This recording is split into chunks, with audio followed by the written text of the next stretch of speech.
আমি সাজিদুল মণ্ডল, আমার ইউটিউব চ্যানেলের প্রত্যেককে স্বাগত জানাই। আজকের আলোচনার বিষয় ব্যাকরণ এবং সাহিত্যের ইতিহাস। টোটালে থাকবে 60টি প্রশ্ন। আপনারা পরীক্ষা দিন, কে কত পাচ্ছেন অবশ্যই কমেন্ট করে জানান এবং আমার দৃঢ় বিশ্বাস এই ভিডিওটি আপনাদের কাজে আসবে। যারা ইউটিউব চ্যানেলে নতুন, সাবস্ক্রাইব করে একটু পাশে থাকুন, আর যারা নতুন অবশ্যই লাইক, কমেন্ট এবং একটু শেয়ার করার অনুরোধ রইল। তো যাই হোক, প্রথম প্রশ্ন শুরু করছি। আপনারা দেখুন, যে সকল স্বরধ্বনি পুরোপুরি উচ্চারিত হয় না তাদের কি বলে?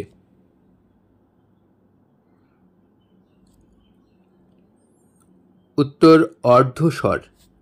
পরের প্রশ্ন, স্বপ্ন থেকে স্বপন কোন জাতীয় ধ্বনি পরিবর্তন? উত্তর স্বরভক্তি।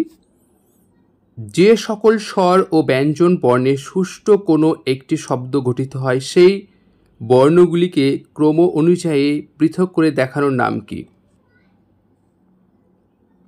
উত্তর বর্ণ বিশ্লেষণ। গৃহিণী থেকে গিন্নি কি জাতীয় ধ্বনি পরিবর্তনের উদাহরণ? দেখুন, আপনারা যত প্রস্তুতি নেবেন, যত প্র্যাকটিস করবেন, তত আপনাদের জন্য পরীক্ষা ভালো হবে। একটু যত পারবেন প্রস্তুতি নিন। পরাগত সমীভবন। পরের প্রশ্ন, শরীর থেকে শরীর কি জাতীয় ধ্বনি পরিবর্তনের উদাহরণ?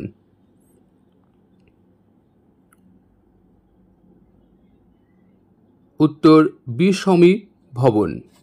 আমরা পরের প্রশ্ন চলে যাই। দেখুন, কাঠ থেকে কাঠ কি জাতীয় ধ্বনি পরিবর্তনের উদাহরণ? ঠ থেকে ট হচ্ছে আসলে। দেখুন আপনারা 6-এর উত্তর অল্প প্রাণীভবন। পরের প্রশ্ন, যেসব অব্যয় বা অব্যয় স্থানীয় ধ্বনি বা ধ্বনিগুচ্ছ স্বাধীন পদ হিসাবে বাক্যে ব্যবহৃত হতে পারে না, কিন্তু অন্য ধাতু বা শব্দমূল ও শব্দের পূর্বে বসে সেই ধাতু ও শব্দের অর্থের পরিবর্তন করে, তাকে কি বলে? উত্তর উপসর্গ। দেখুন, গায়ক শব্দটির ব্যুৎপত্তি কি? অপশনগুলো দেখুন আপনারা। উত্তর গই যুক্ত নখ। পরের প্রশ্ন, অস্তায়মান শব্দটির ব্যুৎপত্তি কি?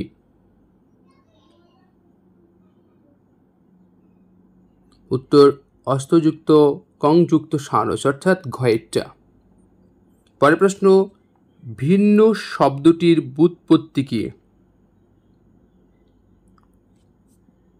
উত্তর ভিতযুক্ত ক। পরের প্রশ্ন আমরা দেখে নেব, ধীরে ধীরে চুইয়ে জল পড়ছে কোন পদ? অর্থাৎ ধীরে ধীরে মধ্যে দেখুন আছে কোটে রাখা হয়েছে ধীরে ধীরে, তাহলে ধীরে ধীরে কোন পদ? ধীরে ধীরে। উত্তর ক্রিয়া বিশেষণ। পরের প্রশ্ন, নিম্নলিখিত কোন ধরনের বাচ্য পরিবর্তনটি বাংলা ভাষায় অমিল? উত্তর কর্মবাচ্য থেকে ভাববাচ্য। দেখুন, ভাববাচ্য বলতে আমরা বুঝি, আমি একটু পড়ে দিই এটা, যখন বাক্যে কর্তা নয় কর্মের ভাবটি প্রধান হয়ে ওঠে, যখন বাক্যে কর্ম নয় কর্তার ভাবটি প্রধান হয়ে ওঠে, যখন বাক্যে কর্তা বা কর্ম নয় ক্রিয়ার ভাবটি প্রধান হয়ে ওঠে, আর ওপরে কোনোটি সঠিক নয়। উত্তর গ, অর্থাৎ যখন বাক্যে কর্তা বা কর্ম নয় ক্রিয়ার ভাবটি প্রধান হয়ে ওঠে তাকে আমরা ভাববাচ্য বলবো। কোন ধরনের সন্ধি কোনো নিয়ম মেনে হয় না? অপশনগুলো দেখুন। উত্তর নিপাতনে সিদ্ধ সন্ধি। আমরা পরের প্রশ্ন চলে যাই। যে কর্মধারয় সমাসের সমস্ত পদ গঠনের সময় ব্যাস বাক্যের মধ্যে এক বা একাধিক প্রধান পদ লুপ্ত হয় তাকে কোন সমাস বলে? মধ্যপদলোপী কর্মধারয়। পরের প্রশ্ন, কর্তা তার কাজটি সম্পাদন করতে যাকে অবলম্বন করে বা যার সঙ্গে কর্তার সরাসরি সংযোগ আছে তাকে কি বলে? উত্তর কর্ম বলে, অর্থাৎ কর্ম। এবার কিছু সমাসের দেখুন উদাহরণ। দেশ বিখ্যাত কোন সমাসের উদাহরণ? অপশনগুলো দেখুন আপনারা। উত্তর অধিকরণ তৎপুরুষ। পরের, বালতি কোন ভাষার শব্দ? পর্তুগিজ। 19 হচ্ছে বোম কোন ভাষার শব্দ? ওলন্দাজ। এবার কিছু সন্ধি বিচ্ছেদ দেখুন। বিদ্যার লোক শব্দটির সন্ধি বিচ্ছেদ কি হবে?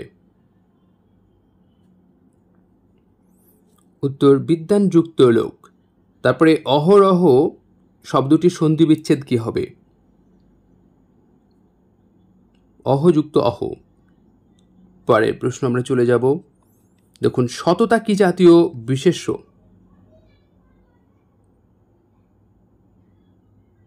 উত্তর গুণবাচক বিশেষ্য। পরের প্রশ্ন, কোন প্রকার ক্রিয়া প্রেরণার্থক ক্রিয়া নামেও পরিচিত? অপশনগুলো আমরা একটু দেখে নিই। দেখুন অকর্মক ক্রিয়া, প্রযোজক ক্রিয়া, সকর্মক ক্রিয়া আর অসমাপিকা ক্রিয়া। অপশনগুলো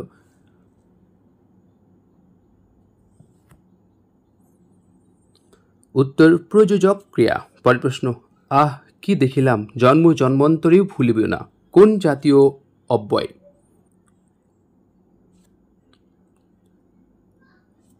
উত্তর অনন্যই অব্যয়। দেখুন তিনি বিদ্বান কিন্তু কাণ্ড জ্ঞান শূন্য, কোন প্রকার বাক্যের উদাহরণ? অপশনগুলো দেখুন আপনারা। উত্তর যৌগিক বাক্য। দেখুন শিক্ষক মশাই অভিযোগ যদু শুনিয়া করিলেন তিরস্কার রমেশকে, এই বাক্যটি কোন ধরনের দোষে দুষ্ট? আসক্তি। সে যেন আমার পাশে আজও বসে আছে, কোন প্রকার সর্বনামের উদাহরণ?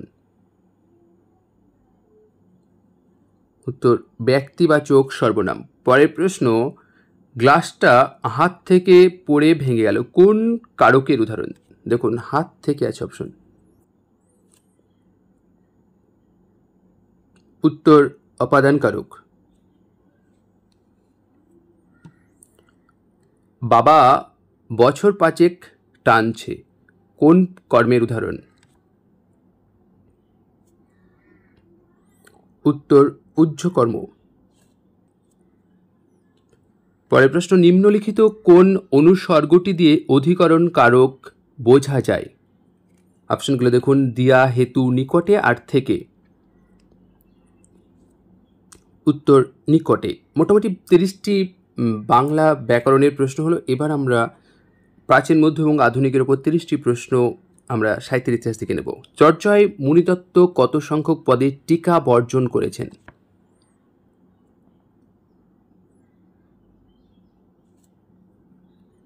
এগারো সংখ্যক পদে। পরের প্রশ্ন আমরা দেখে নিই। দেখুন শ্রীকৃষ্ণ কীর্তন কাব্যের শ্রেষ্ঠ খণ্ড কোনটি? উত্তর রাধা বিরহ। রূপানুরাগ ও মান পর্যায়ের শ্রেষ্ঠ কবি কে ছিলেন? উত্তর জ্ঞানদাস। আমরা পরের প্রশ্ন চলে যাই। কণ্টক গাড়ি কমল সমপদতল, মঞ্জির চিরহি ঝাপি, গাগরি বাড়ি ঢারি করি পিছল, চলতহি অঙ্গলি চাপি, এটি গোবিন্দ দাসের কোন পর্যায়ের পদ? দেখুন তাহলে কোন পর্যায়ের পদ? উত্তর অভিসার পর্যায়ের পদ। এই পদটি সকলেই জানেন, একসময় তো যখন গ্র্যাজুয়েশন তখন এই সিলেবাসে থাকতো। 1943 খ্রিস্টাব্দে কলকাতা বিশ্ববিদ্যালয় থেকে প্রকাশিত অধ্যাপক শ্রীযুক্ত যতীন্দ্র মোহন ভট্টাচার্য সম্পাদিত কেতকাদাস ক্ষেমানন্দ রচিত মনসামঙ্গল প্রথম খণ্ড গ্রন্থ অনুসারে ক্ষেমানন্দের মনসামঙ্গল কাব্যটি মোট কটি পালায় বিভক্ত? একটু জোরে বললাম, অনেকটা বড় প্রশ্ন বলেই আপনারা দেখতে থাকুন। 5টি পালায় বিভক্ত। দেখুন পরের প্রশ্ন, মুকুন্দ চক্রবর্তীর চণ্ডীমঙ্গল কাব্যের প্রকৃত নাম কি? এই ধরনের প্রশ্ন কিন্তু দেবে, মনে হবে সহজ কিন্তু আবার দেখা গেল হয়তো কনফিউশনে ভুল হয়ে যেতে পারে পরীক্ষার সময়। উত্তর অভয়মঙ্গল। পরের প্রশ্ন, ধর্মমঙ্গল কাব্যের রচয়িতাদের মধ্যে সবচেয়ে শিক্ষিত ও দক্ষ ছিলেন ঘনরাম চক্রবর্তী, মন্তব্যটি কে করেছেন? উত্তর ডক্টর সুকুমার সেন।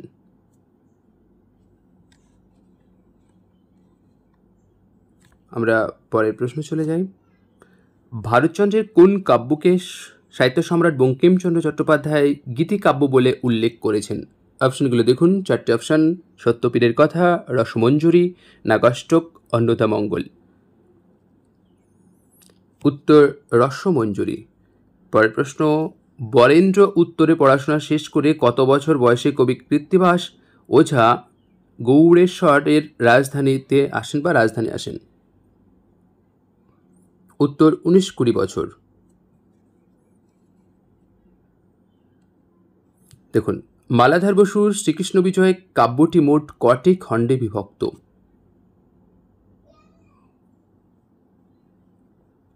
3টি। আপনাদের কাছে রিকোয়েস্ট, 3টি খণ্ডের নাম অবশ্যই পারলে কমেন্টে জানাবেন। বৃন্দাবন দাসের শ্রী চৈতন্য ভাগবত কাব্যের পূর্ব নাম কি ছিল? চৈতন্য মঙ্গল। আমরা পরের প্রশ্নে চলে যাই।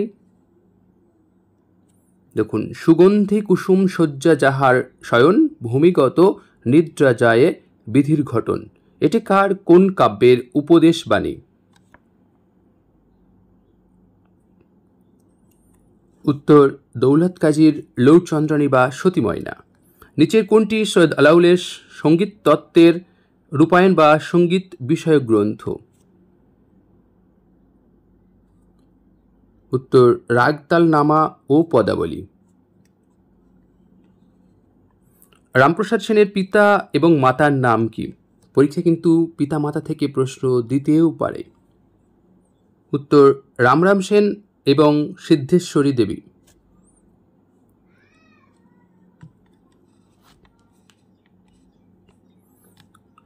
ডক্টর মুহম্মদ শহীদুল্লাহ সহ বেশিরভাগ সমালোচক একজন উল্লেখযোগ্য শায়ের কবি ফকির গরিবুল্লাহকে কোন শতাব্দীর প্রথমার্ধের কবি বলে মত প্রকাশ করেছেন?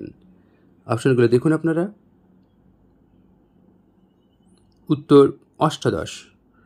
রবীন্দ্রনাথ ঠাকুর তার যৌরব প্রবাসীর পত্র কাকে উৎসর্গ করেন? জ্যোতিরিন্দ্রনাথ ঠাকুরকে। রবীন্দ্রনাথ ঠাকুরের যৌরব প্রবাসীর পত্র প্রবন্ধ গ্রন্থে কটি প্রবন্ধ আছে? অপশনগুলো আপনারা দেখতে থাকুন।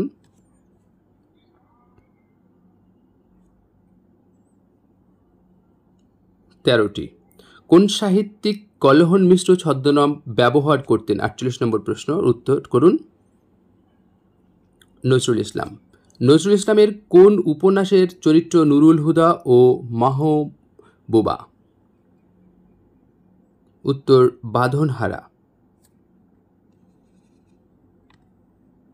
সৈয়দ মুজতবা আলীর শেষ প্রকাশিত উপন্যাসের নাম কি? উত্তর তুলনাহীনা। কোন সাহিত্যিকের প্রথম রচিত কবিতার নাম হিমালয়? পেমেন্টো মিত্র। পরের প্রশ্ন, সতীনাথ ভাদুরীর লেখা ছোট গল্প ডাকাতের মা কোন শ্রেণীর গল্প? অপশনগুলো দেখুন। রাজনৈতিক গল্প, বাৎসল্য রসের গল্প, মনস্তাত্ত্বিক গল্প আর ব্যঙ্গ রসাত্মক গল্প। দেখুন।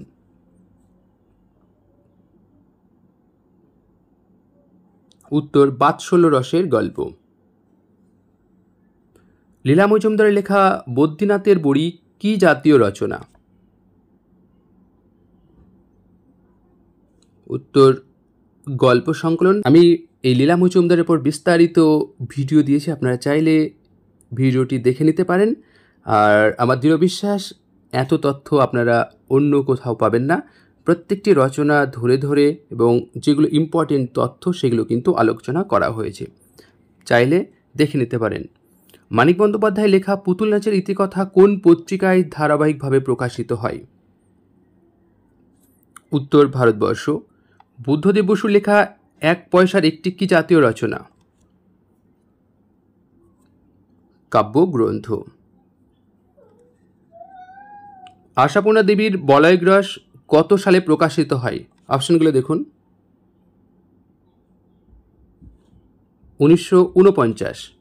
বিষ্ণুদে তার পূর্বলেখ কাব্যগ্রন্থ কাকে উৎসর্গ করেন? রবীন্দ্রনাথ ঠাকুরকে। পরের প্রশ্ন, বিদ্রোহী ডিরোজিও কার লেখা প্রবন্ধ গ্রন্থ? বিনয় ঘোষ। তারপরে চৈরবতী কোন লেখকের জীবদ্দশায় প্রকাশিত শেষ অনুবাদ গ্রন্থ? সুভাষ মুখোপাধ্যায়। পরের প্রশ্ন একটু দেখে নিই আমরা। সমরেশ বসুর লেখা আদাব গল্পটি কোন পত্রিকায় প্রকাশিত হয়?